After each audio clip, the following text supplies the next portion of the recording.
Shalom. Siap belajar Bapak Ibu siang hari ini? Siap ya, baik. Mungkin bisa dibuka catatannya karena mungkin ada beberapa yang perlu dicatat. Kita ada di minggu terakhir dari bulan Agustus. Kita masih bicara tentang generasi Yosua. Dan topik pada siang hari ini kita sebut topiknya adalah perspektif. Boleh lihat slide-nya? Jadi topiknya tentang perspektif. Jadi firman Tuhan pada siang hari ini kita akan ambil dari satu kisah, yaitu tentang 12 orang pengintai. Saya yakin Bapak Ibu juga sudah familiar sama kisah ini. Kisah ini diambil sebetulnya dari bilangan 13 dan bilangan 14. Tentu kita tidak bacakan semuanya pada pagi hari ini. Saya akan berhenti nanti di ayat-ayat tertentu yang akan kita bahas lebih detail. Tapi intinya pada hari ini kita akan bicara tentang 12 orang pengintai. Oke, mari kita baca dulu. Bilangan 13, 27 sampai 31. Bilangan 13, 27 sampai 31, saya sudah siapkan di depan, saya akan bacakan buat Bapak Ibu. Demikianlah firman Tuhan. Mereka, 12 orang itu, mereka menceritakan kepadanya. Kepadanya itu di sini maksudnya Musa, kepadanya itu kepada Musa. Kami sudah masuk ke negeri, kemana kau suruh kami, dan memang negeri itu berlimpah-limpah susu dan madunya. Dan inilah hasilnya. Jadi mereka bawa beberapa sebagai contoh kepada Musa dan orang Israel. Hanya, nah ini kata-kata hanya, bangsa yang diam di negeri itu kuat-kuat. Dan kota-kotanya berkubu dan sangat besar. Juga keturunan Enak telah kami lihat di sana. Orang Amalek diam di tanah Negeb, orang Het, orang Yebus, dan orang Amori diam di pegunungan. Orang Kanaan diam di sepanjang laut dan di sepanjang tepi sungai Yordan. Bapak Ibu, sampai ayat yang ke-27, gitu ya. Semua ke-12-12-nya itu mereka semua sepakat. Ya kan? Gak ada yang keberatan. Mereka semua sepakat bahwa yang namanya tanah Kanaan itu memang berlimpah-limpah. Yang namanya tanah Kanaan itu memang subur. Berlimpah-limpah dengan susu dan madunya. Mereka semua sepakat, 12-12-nya sepakat. Tapi yang menarik, ayat yang ke-28, di situ ada kata yang namanya hanya. Nah ini, kata hanya ini berbahaya Bapak Ibu. Sama kan seperti kita kan, bagus sih, tapi, nah itu tuh, di belakang kata tapi itu yang berbahaya. Karena di belakang kata tapi bisa membatalkan semua kata di sebelum tapi. Nah saya nggak tahu kenapa kata hanya itu mesti muncul di situ. Karena kata hanya seringkali menekankan fakta yang buruk.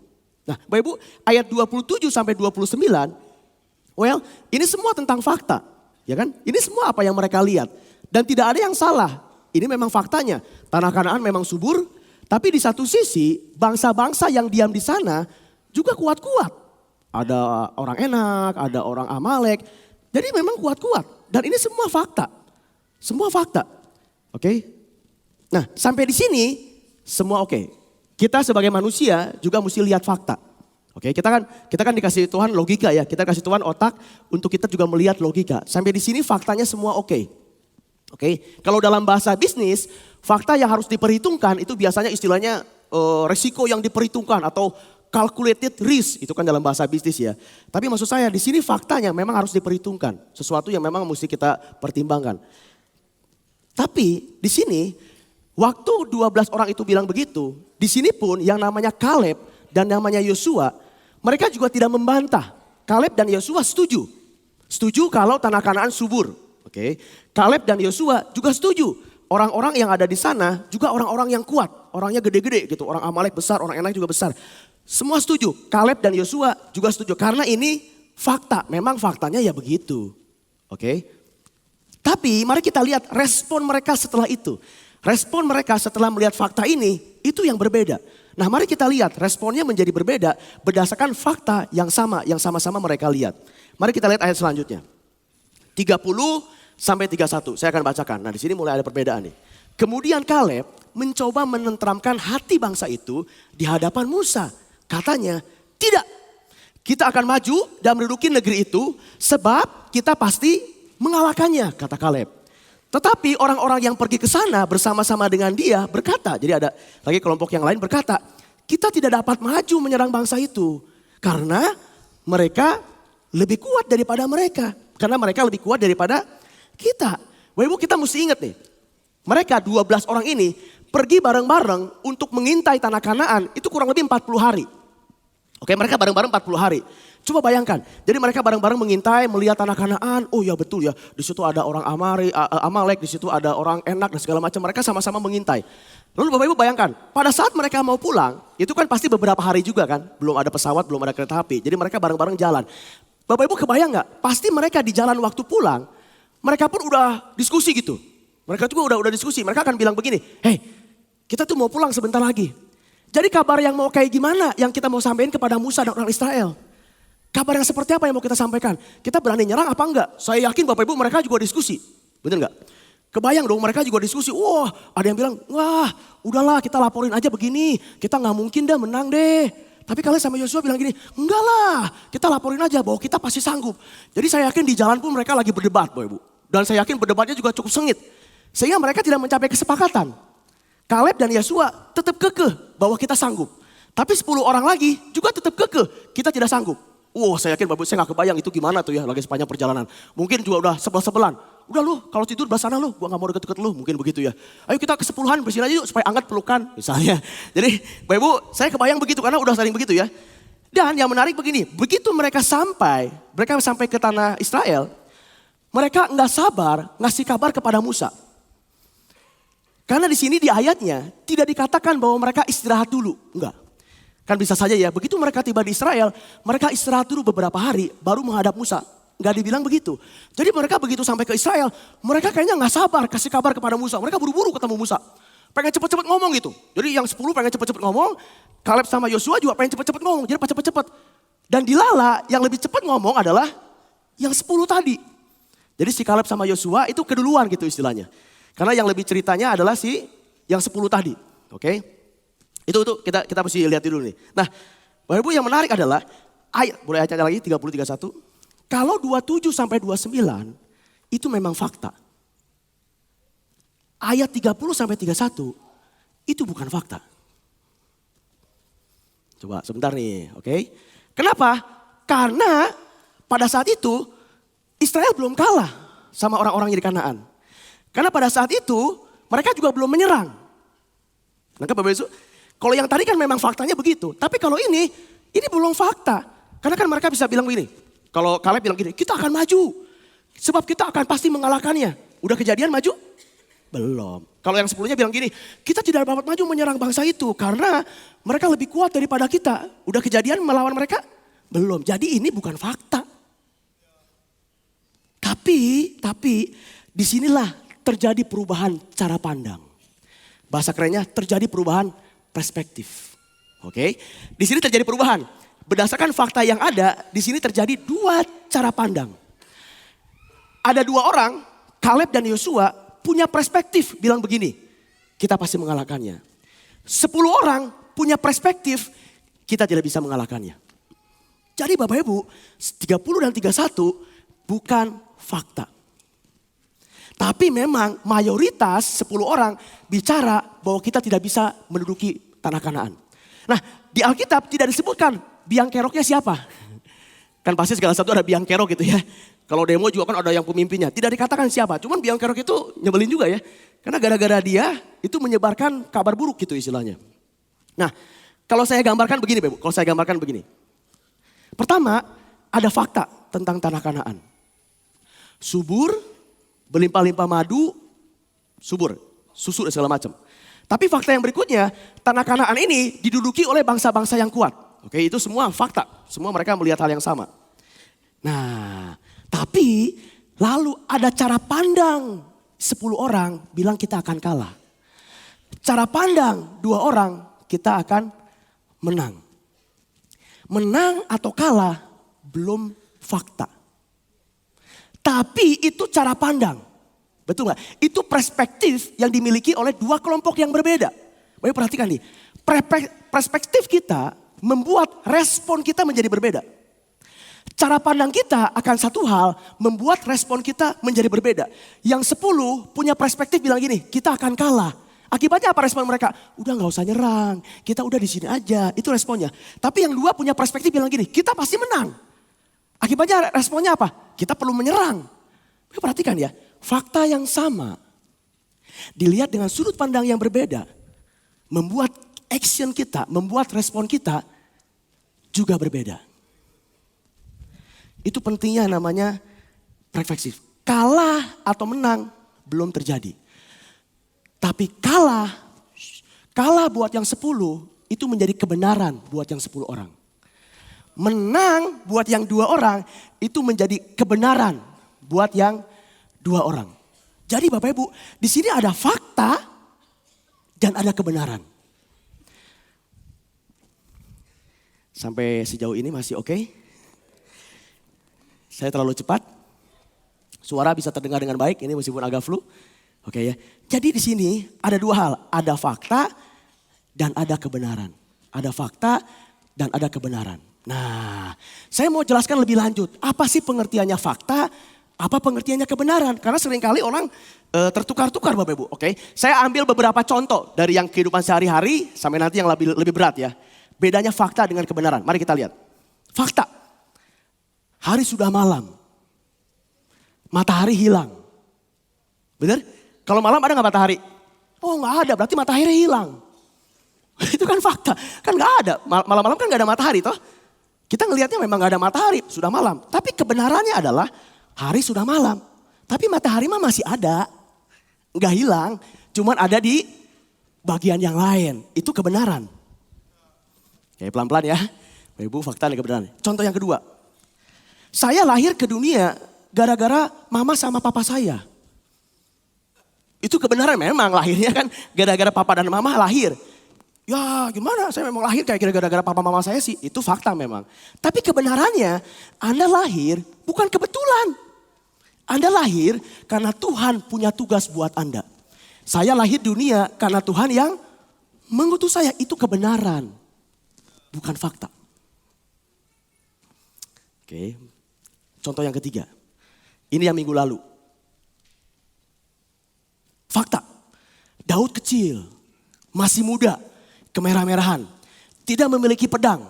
Sedangkan Goliat besar. Prajurit berpengalaman. Punya pedang dan tameng. Fakta. Daud pasti kalah. Tapi kebenaran. Daud diurapi Tuhan menjadi raja. Daud disertai oleh Tuhan. Kebenarannya Daud pasti menang. Oke, pelan-pelan nih, pelan-pelan. Contoh selanjutnya. Tanah Kanaan dimiliki bangsa-bangsa yang kuat, tinggi dan raksasa. Bangsa Israel kecil, kata yang 10 orang tadi ya, dan tidak kuat. Kalau berperang, bangsa Israel pasti kalah, fakta. Tapi kebenaran, tanah Kanaan dijanjikan Tuhan untuk bangsa Israel. Tuhan berkenan dan menyertai Israel. Kebenarannya, Israel pasti menang. Jadi Bapak Ibu, kesimpulannya, fakta dan kebenaran itu bedanya apa? Bedanya ini, fakta apa yang dilihat oleh mata. Kebenaran apa yang dilihat oleh iman. Saya ulangi sekali lagi Bapak Ibu. Fakta memang apa yang kita lihat, panca indera kita melihat, itu fakta memang. Tapi kebenaran itu dilihat oleh iman. Oh kalau gitu kita mesti pilih mana Pak Andi? Dilihat oleh iman atau dilihat oleh mata? Kita lihat firman Tuhan. Mari kita baca Roma 1 dan ayat pasal 1 ayat yang ke-17. Saya sudah siapkan di depan, saya bacakan.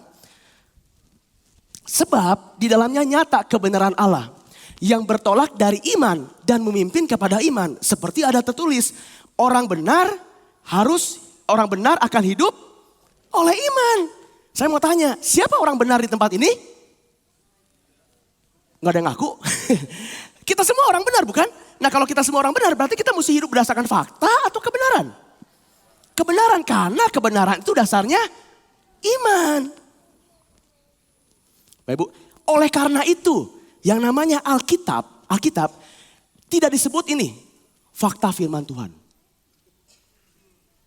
Alkitab disebutnya kebenaran firman Tuhan. Aduh itu dalam banget tuh, saya ulangi Bapak Ibu. Alkitab yang kita bawa kemana-mana. Enggak pernah kita sebutnya, mari kita baca fakta firman Tuhan. Enggak, kita bacanya begini, mari kita buka kebenaran firman Tuhan. Karena memang untuk memahami Alkitab, jangan cuma sekedar pakai mata. Memahami Alkitab teh kudu pakai iman. Oke, lanjut dulu ya. Tapi mari kita balik lagi ke Yosua dan Kaleb. Bapak Ibu ternyata bangsa Israel itu lebih memilih mendengar ke perkataan yang 10 orang tadi. Dilala ternyata bangsa Israel lebih mendengar yang 10 orang tadi. Nah sebetulnya saya bisa tarik ini ke berbagai aspek. Saya bisa tarik tentang teamwork, saya bisa tarik tentang kalau orang-orang yang ada orang-orang yang tidak benar tapi jumlahnya banyak kita cenderung mengikuti mereka gitu ya. Saya bisa tarik ke sana tapi saya tidak mau masuk ke sana. Saya mau fokus aja ke sini. Bahkan kalau Bapak Ibu baca bilangan ke-14 yang luar biasa gini Bapak Ibu. Mereka bangsa Israel bahkan gara-gara mendengar yang 10 orang, mereka mau kudeta yang namanya Musa. Bayangkan Bapak Ibu. Mereka bilang gini, udah deh kalau Musa mau nyerang, udah deh nyerang aja deh. Ya udah kita pilih aja pemimpin baru dah. Kita pilih pemimpin baru, terus kita balik lagi ke Mesir. Gila gak tuh? Bapak Ibu bayangkan loh, gara-gara 10 orang tadi, yang sayang kita gak tahu siapa biang keroknya. Gara-gara dia, orang Israel bilang, udah ganti aja Musa, kita pilih yang baru siapapun orang itu, biar membawa kita balik ke Mesir. Aduh, Bapak Ibu bisa baca ke sana ya. Tapi mari kita lihat respon dari Yosua dan Kaleb. Kita lihat di bilangan 14, 6 sampai 9. Saya sudah siapkan di depan, saya bacakan.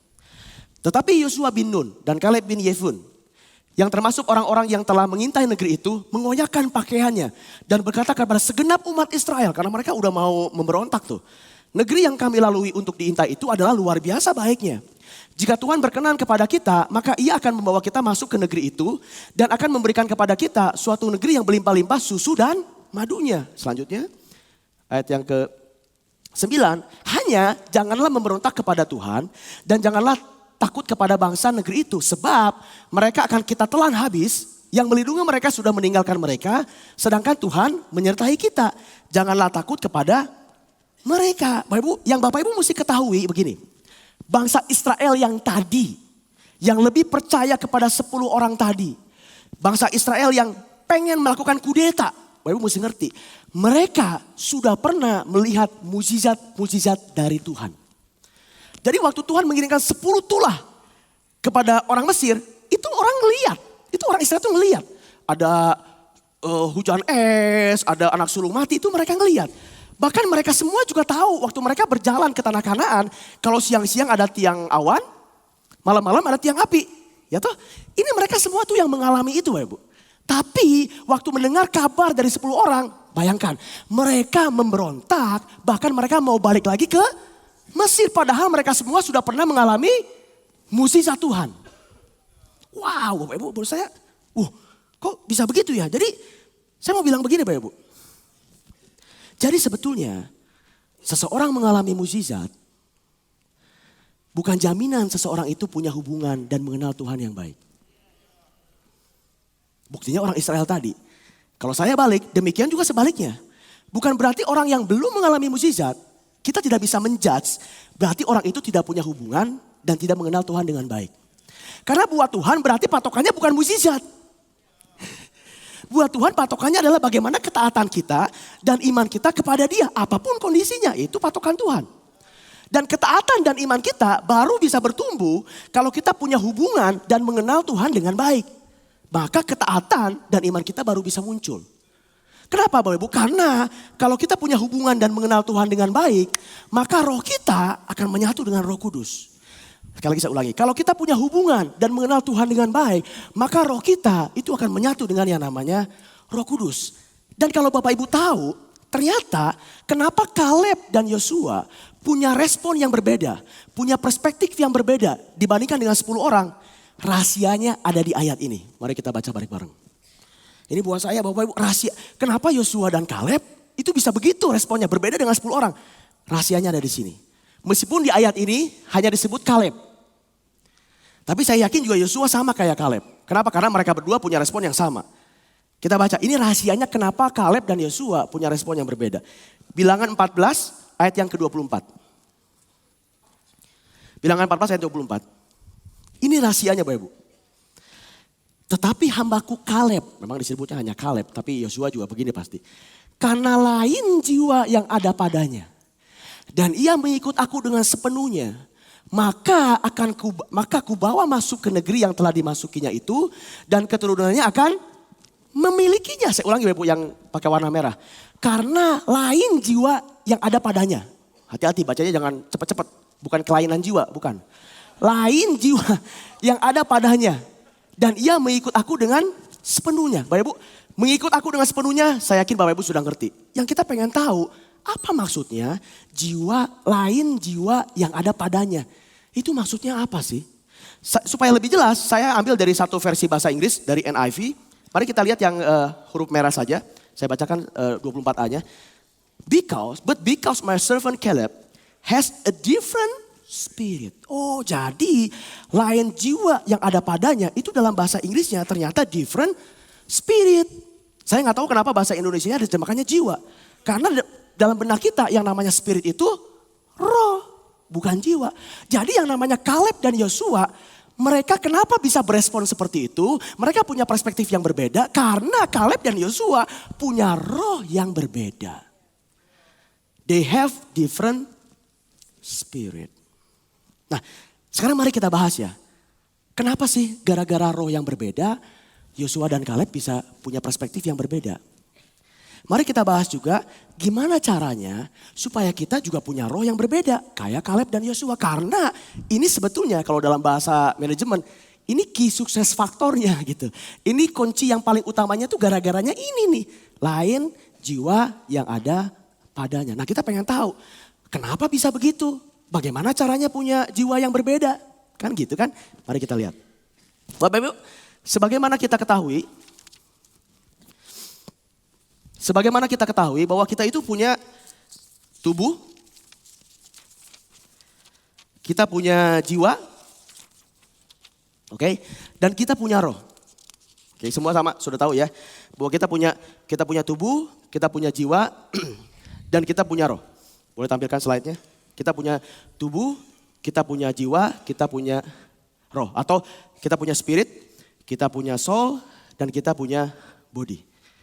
Nah, Bapak Ibu, sebetulnya yang paling penting itu yang di tengah.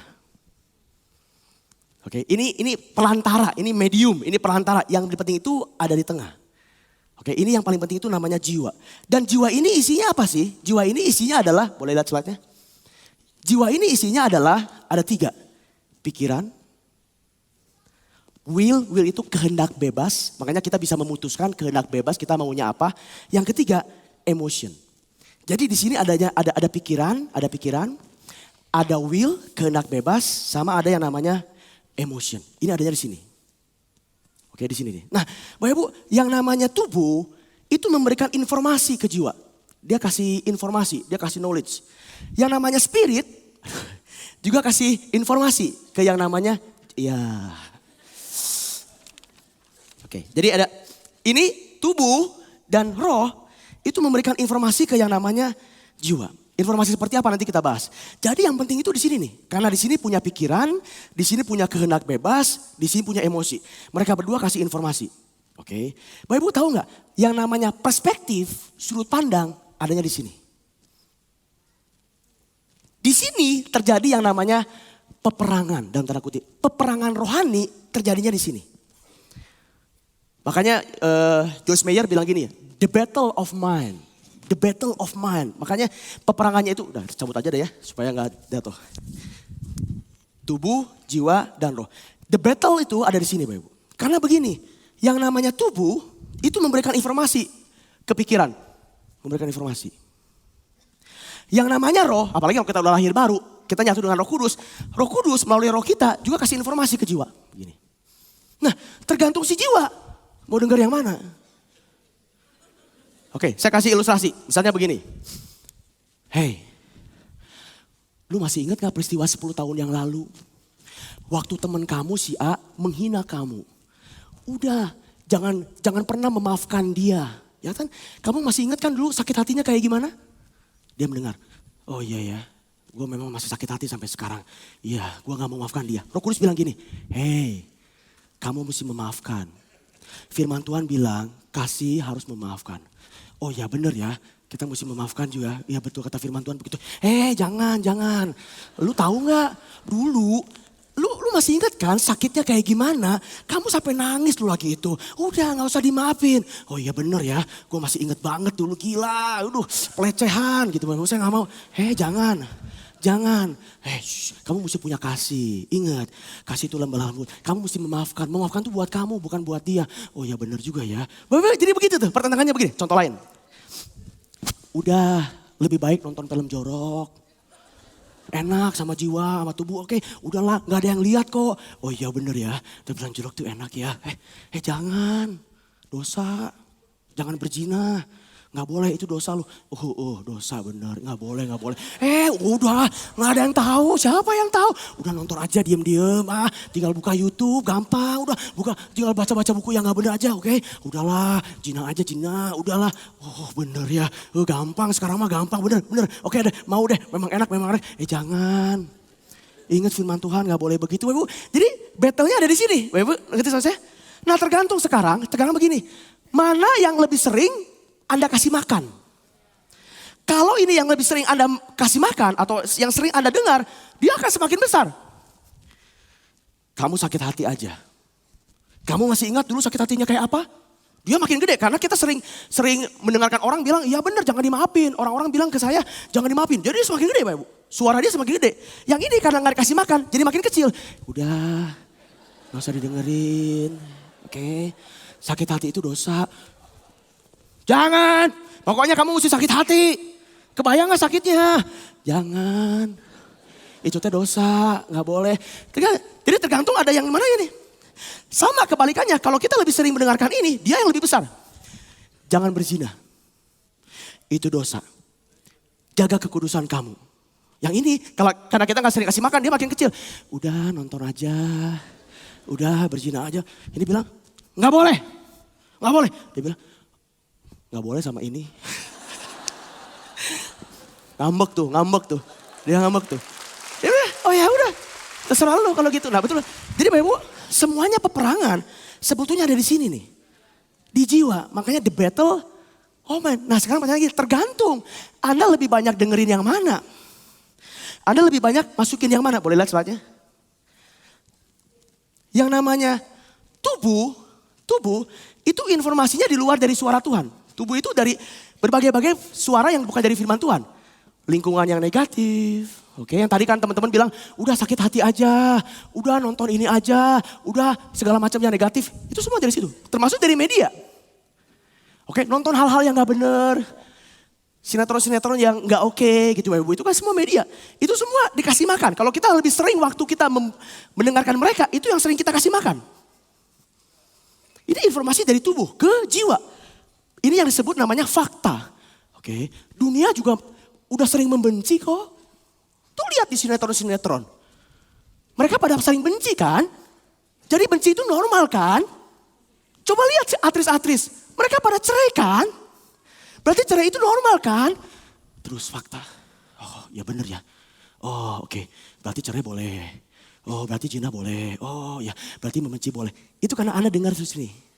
Tapi kalau spirit kita mau kasih makan. Spirit mau kita kasih makan. Apa yang mesti kita lakukan? Ya kita sering-sering baca firman Tuhan, sering-sering menyembah. Ingat, tidak boleh begini, jangan berzina, jaga kekudusan. Oh, kita terus kasih makan. Waktu kita lebih banyak dengerin ini, lebih banyak menyembah dan memuji Tuhan. Oh, oke. Sehingga dia akan semakin kuat. Yang mana yang lebih kuat, tergantung kita mau kasih makan yang mana. Tapi begitu dia sudah kuat, kita cenderung akan mendengarkan yang ini, yang kuatnya kalau yang ini, atau kita cenderung akan mendengar yang ini, kalau yang ini yang sudah kuat. Oke, jadi Bapak Ibu, the battle of mind. Kalau yang ini namanya kebenaran. Yang itu namanya fakta. Kalau yang ini namanya kebenaran. Dan Bapak Ibu tahu gak? Mari kita baca ini ya. Yohanes 8, 31-32. Jadi kita mau pilih mana? Lebih sering dengerin fakta atau lebih sering denger yang namanya kebenaran? Mari kita lihat firman Tuhan. Yohanes 8, 31-32. Maka kata Yesus kepada orang-orang Yahudi yang percaya kepadanya, jikalau kamu tetap dalam firman-Ku, kamu benar-benar adalah murid-Ku. Baca 32, saya akan bacakan. Dan kamu akan mengetahui kebenaran, dan kebenaran itu akan memerdekakan kamu. Jadi yang memerdekakan itu bukan fakta. Yang memerdekakan itu kebenaran, Bapak Ibu. Jadi yang memerdekakan kita itu bukan fakta, tapi yang memerdekakan itu adalah kebenaran. Oke, saya kasih simulasi ya. Kalau kita cuma melihat fakta, kita akan merasa kita tuh ketakutan. Saya kasih simulasi ya, cuma saya mesti turun ke bawah nih. Bapak Ibu, kalau saya ada di bawah, di sini. Anggaplah Bapak Ibu tuh fakta masalah. Contoh aja nih, Bapak Ibu tuh fakta. Gede banget ini orangnya banyak banget. Aduh, wah saya jadinya takut karena saya cuma melihat fakta. Faktanya gede banget. Saya adanya di bawah, jadi saya kecil gitu. Wah saya jadi kecil banget. Gila gede banget faktanya. Aduh saya jadi takut, saya jadi deg-degan, saya jadi was-was karena faktanya gede banget, betul nggak? Itu membuat saya tidak merdeka karena saya jadinya ketakutan karena saya cuma melihat fakta. Supaya saya bisa merdeka, saya mesti gimana? Saya mesti ditarik oleh kebenaran. Oke, saya naik lagi. Saya mesti ditarik. Oleh kebenaran saya mesti ditarik, Bapak Ibu. Dari bawah saya mesti ditarik. Oleh namanya kebenaran, ditarik. Begitu saya ditarik, saya udah di atas. Begitu saya di atas, faktanya tidak semenakutkan yang tadi. Karena saya udah ada di atas sekarang. Oh ternyata cuma segini. Semakin kita tahu kebenaran, kita akan semakin ditarik, Bapak Ibu. Ditarik, akhirnya saya makin tinggi. Oke, begitu saya makin tinggi, fakta itu jadinya kecil. Nah kalau selesai, faktanya jadi kecil. Makanya firman Tuhan begini, kita itu seperti burung Raja Wali. Burung Raja Wali itu ada di atas masalah, bener gak? Burung Raja Wali itu merdeka. Burung Raja Wali itu gak ada kekhawatiran. Semakin kita ditarik oleh kebenaran Tuhan, semakin kita naik ke atas. Karena Tuhan ada di mana? Tuhan ada di mana? Ada di atas. Kalau kita cuma melihat fakta, kita akan semakin ditarik ke bawah. Setan ada di mana? Ya di mana-mana sebetulnya. Cuman pusatnya di mana gitu? Ibu kotanya di mana? Setan itu ada di mana? Di bawah. Jadi kalau kita cuma melihat fakta doang, kita akan semakin tarik di bawah, semakin dekat kepada kegelapan. Itu yang membuat kita tidak merdeka. Tapi semakin kita ditarik ke atas, semakin kita tahu kebenaran, kita akan semakin merdeka. Kita merdeka dari kekurangan, kita merdeka dari ketakutan, kita merdeka dari rasa khawatir. Itu kalau kita semakin ditarik ke atas. Nah itu bedanya fakta dan kebenaran. Aduh. Oke, Bapak Ibu, saya akan ambil, waktu saya nggak banyak, saya ambil satu contoh dari ayat firman Tuhan. Perbedaan orang yang bisa melihat fakta saja, dan orang yang bisa melihat kebenaran dari firman Tuhan. Oke, ini kisahnya di Nabi Elisa zaman dulu ya. Mari kita baca 2 Raja-Raja 6, 11 sampai 17. 2 Raja-Raja 6, 11 sampai 17. Demikian firman Tuhan. Lalu mengamuklah hati Raja Aram tentang hal itu. Maka dipanggilnyalah pegawai-pegawainya, katanya kepada mereka, tidakkah dapat kamu beritahukan kepadaku, siapa dari kita memihak Raja Israel? Raja Aram ini bingung gitu. Setiap mereka punya strategi baru, kok tiba-tiba orang Israel udah tahu. Sehingga Raja Aram memandang, kayaknya ada pengkhianat di tengah kita. Sehingga Raja Israel tuh kayaknya tahu aja, mereka mau begini tahu, mereka mau begini tahu. Lalu salah satu pegawainya bilang gini, salah satu pegawainya Raja Aram bilang gini, tidak Tuanku Raja, nggak ada pengkhianat di antara kita, nggak ada yang berani. Melainkan Elisa, nabi yang di Israel, dialah yang memberitahukan kepada Raja Israel tentang perkataan yang diucapkan oleh Tuanku di kamar tidur. Oh jadi yang ngasih tahu itu bukan pengkhianat, yang ngasih tahu itu Tuhan melalui Nabi Elisa ke Raja Israel. Luar biasa ya. Raja Aram, jadi Elisa yang bikin begitu. Maka berkatalah Raja, pergilah melihat di mana dia, supaya aku menyuruh orang menangkap dia. Lalu diberitahukanlah kepadanya bahwa Elisa ada di Dotan. Maka dikirimkannya lah kuda-kuda serta kereta dan tentara yang besar. Banyak banget Bapak Ibu. Sampailah mereka pada waktu malam lalu mengepung kota itu. Oke sampai sini kebayang ya. Bayangkan tentara yang besar mengepung kota itu. Pagi-pagi bangunlah abdi Allah. Pegawainya Nabi Elisa. Bangun pagi-pagi dia pergi keluar. Begitu dia keluar tampaklah suatu tentara dengan kuda dan kereta yang ada di sekeliling kota itu. Banyak banget. Lalu berkatalah bujangnya kepada Nabi Elisa. Celaka Tuanku. Apakah yang akan kita perbuat? Karena banyak banget. Elisa juga keluar ngeliat, oh iya banyak banget. Lalu Elisa bilang gini, jangan takut. Sebab lebih banyak yang menyertai kita daripada yang menyertai mereka. Bapak Ibu baca firman Tuhan itu kudu dibayangin. Coba bayangkan kita ada di situ. Oke. Abdinya ngelihat tentara yang banyak itu bilang begini, celaka Tuanku apa yang kita perbuat. Nabi Elisa bilang gini, jangan takut. Sebab lebih banyak yang menyertai kita daripada yang menyertai mereka. Kalau Bapak Ibu ada di sana, Bapak Ibu akan bilang gini, maaf ya, ini yang waras, yang gila, yang mana ini? Yang ini, kira-kira kalau Bapak Ibu ada di sana, Bapak Ibu pilih yang mana? Ayo. Inilah pertentangan di jiwa. Hanya melihat fakta, tentara Aram yang banyak banget itu fakta. Tapi yang namanya Nabi Elisa, dia bisa lihat kebenaran. Apa kebenarannya yang Nabi Elisa lihat? Yang abdinya belum lihat. Kita baca ayat selanjutnya, ayat 17. Lalu berdoalah Elisa, ya Tuhan bukakanlah kiranya matanya, abdinya tadi. Supaya ia melihat. Maka Tuhan membukakan matanya. Mata rohani gitu ya, matanya sudah buka jadi tadi. Mata rohani. Sehingga ia melihat, tampaklah gunung itu penuh dengan kuda dan kereta berapi sekeliling Elisa. Pantesan Elisa mah gak takut. Dia udah lihat kebenarannya. Yang ini masih takut karena dia cuma ngelihat fakta. Wah, come on Bapak Ibu. Aduh. Itu yang saya sebut, Nabi Elisa di sini, dia bisa merdeka dari ketakutan. Why?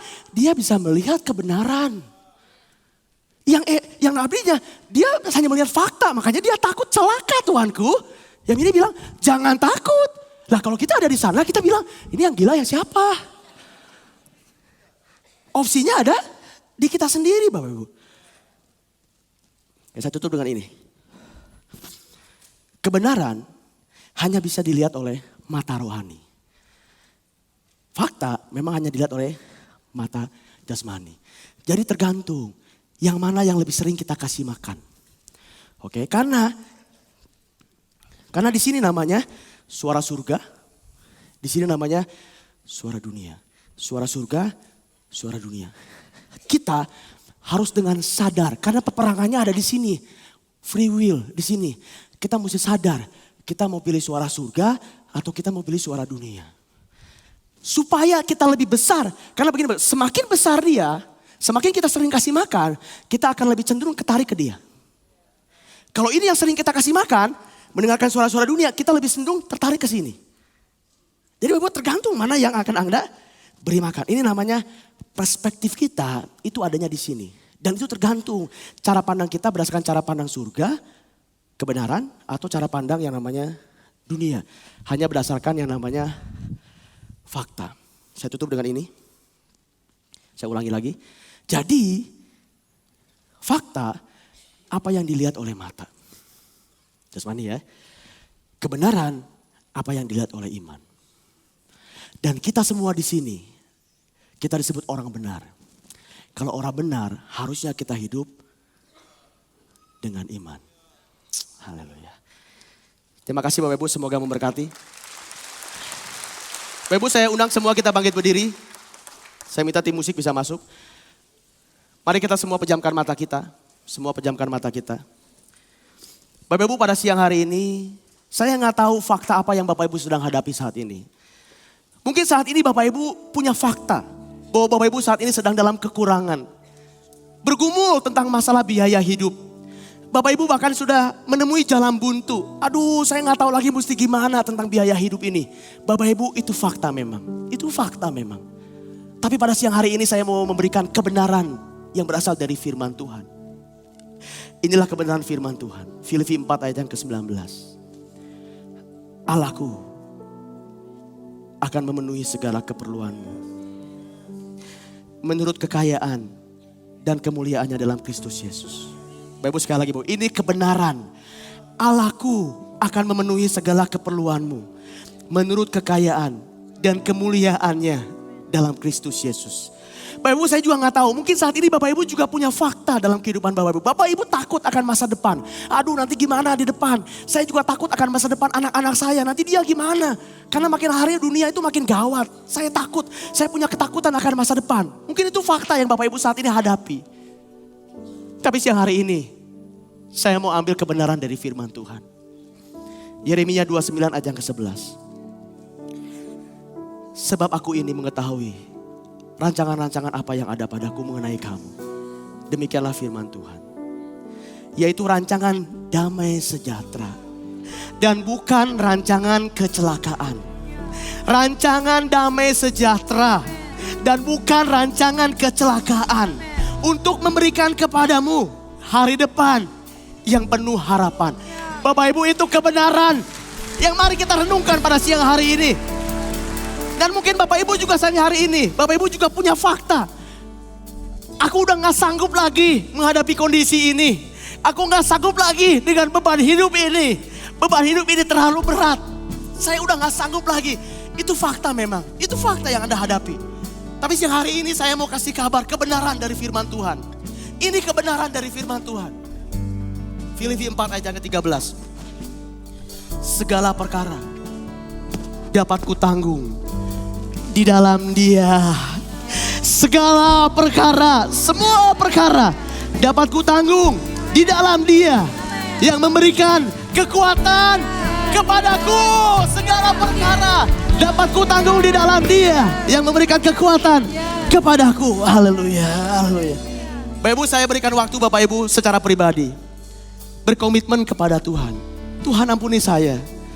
Kalau selama ini saya hanya melihat fakta-fakta yang dilihat oleh mata saja. Tapi siang hari ini Tuhan, firman-Mu mengajar kami untuk kami hanya juga melihat dari kebenaran firman Tuhan.